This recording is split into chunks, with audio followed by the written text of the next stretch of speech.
Concrete is a mixture of cement, sand, aggregate, and water, which hardens with time.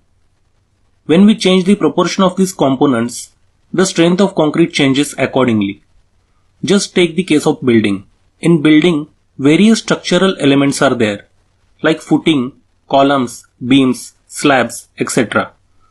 Depending on type and height of building, the strength of concrete required for constructing these elements changes.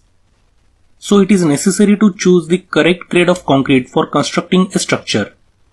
Grade of concrete is nothing but a strength of concrete of that particular mix. That is mixture of cement, sand, aggregate and water in 28 days. Grade of concrete is denoted by M and M stands for mix. For example, for M5 grade, the mix proportion is 1:5:10, where 1 is the ratio of cement, 5 is the ratio of sand, and 10 is the ratio of coarse aggregate based on volume or weight of materials.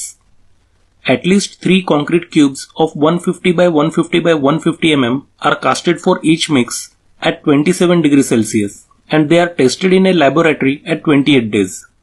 Its mean strength is calculated at 28 days and that is the strength of concrete for that particular mix. Now the question is, why 28 days? Why not 20 or 40? This table shows the compressive strength of concrete with its age. Here you can see concrete achieves 40% strength in 3 days, 90% in 14 days, and 99% strength in 28 days. So it is clear that concrete gains strength rapidly in initial days after casting, that is 90% in only 14 days, and after that concrete gains only 9% strength in next 14 days. So rate of gain of strength decreases.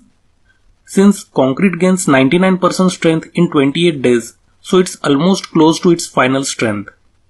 And that's why we use this strength as the base for our design and evaluation. Now coming back to grades of concrete, this table shows the proportion of cement, sand, aggregate and water in different grades of concrete. For M5 grade, the mix proportion is 1:5:10 and quantity of water required shall be 60 liters. In the same way, you can see the mix proportions of other grades of concrete up to M25. Up to M25, a nominal mix can be made which shall be used for small scale construction where concrete consumption is not high. But for M30 and above grades, design mix should be used. Here you can see as the strength of concrete increases, the cement content is constant in proportion, but sand, aggregate and water content are reducing. So if you add more water to the concrete, the strength of concrete